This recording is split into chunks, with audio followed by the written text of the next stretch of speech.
Painting 3. Sword.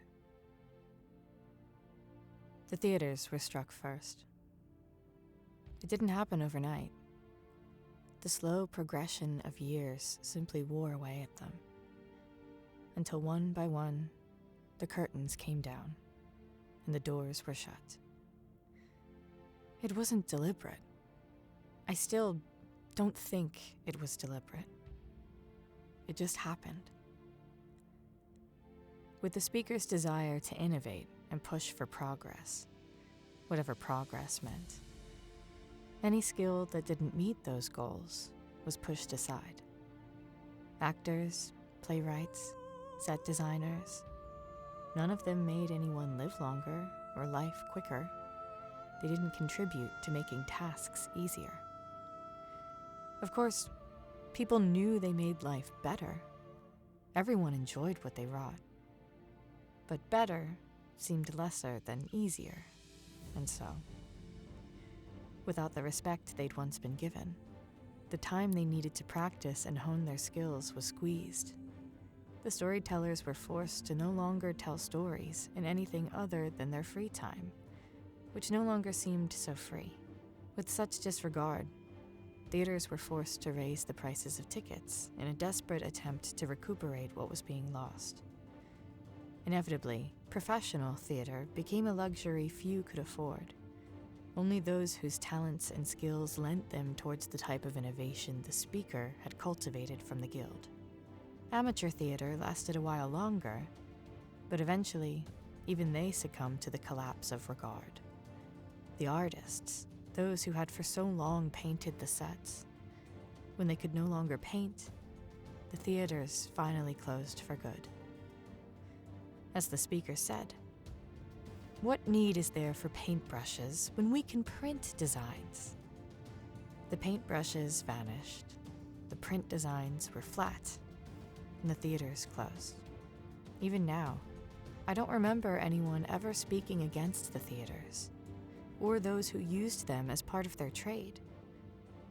But there was no one outside of the theaters speaking for them. No one, except Morgaith, of course. Morgaith fought every cause because she saw them all part of the same whole. Something the rest of us realized too late. Her own trade was being crushed as well, but she never placed it before any of the others. It was perhaps her most admirable trait, and what now makes her so remarkable.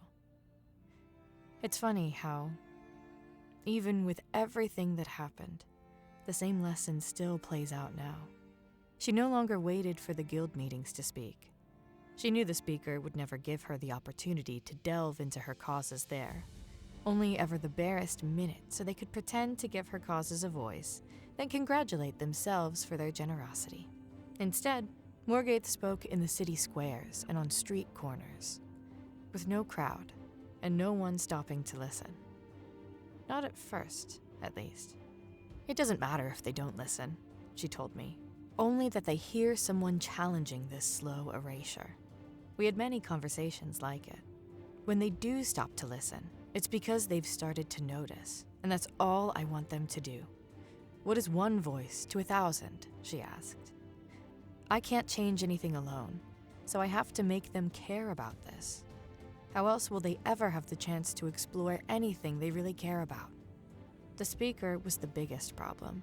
Morgaith could never argue against them, but then she explained how it wasn't about changing the speaker's mind. Their mind was set, and so was hers. They had to respect each other in that and let the audience hear their words instead, which was why the theaters closed. The day the last one shut its doors, Morgaith was furious. She didn't care about the play. Some old drivel that's as sentimentally classic as it is overworn, she called it. But she still wanted it to run. Philosophers and artists have the voices of challenge and social development for millennia. She paced across the bare floorboards of my apartment. Without the theaters, the drama schools had dismissed their students. They weren't the first to slow admissions, but it was the first time those already enrolled had been sent away. What better way to stave off revolt than to deny opportunities to develop understandings, she'd ranted. It was her most beautiful tirade yet. Wine sloshed from the glass in her hand as she gestured. A civilization without thought. A population unable to critique because they don't know how, because they've chosen not to learn.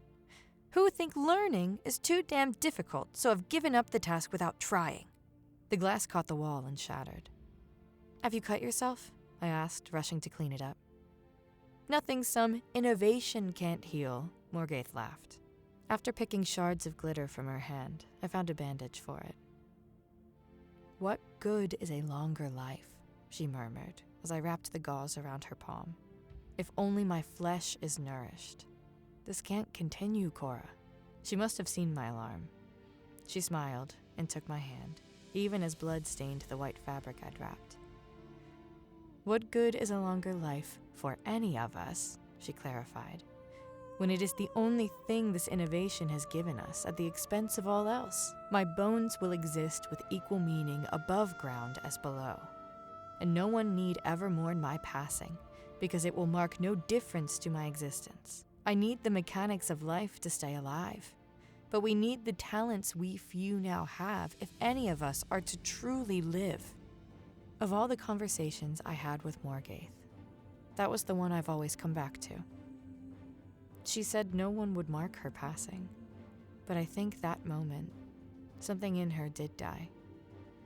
I still don't quite know what it was, but when I saw her next, something had changed.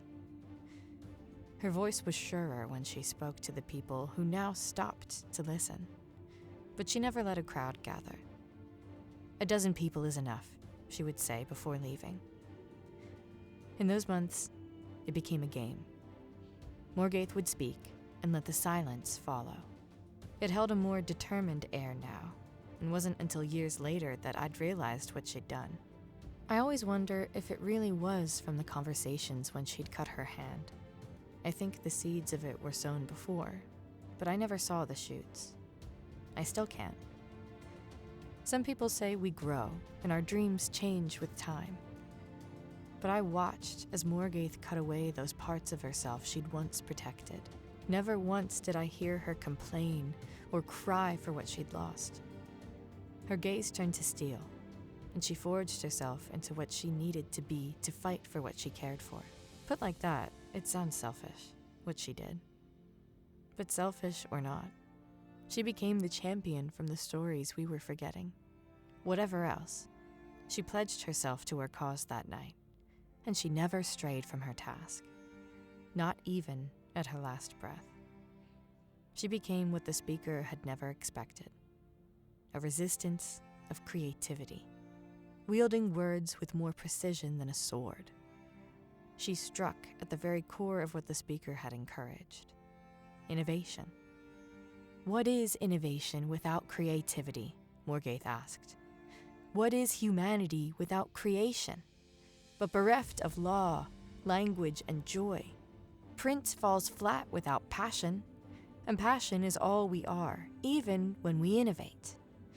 Who are we but the ones with the ability and skill to create masterpieces? Who are we but the ones to inspire others to such works?" The damage the speaker had done was slow to heal. Having been fooled once, people's minds were not so easily persuaded again. It was years later, decades, when a theater opened its doors again. I saw every show.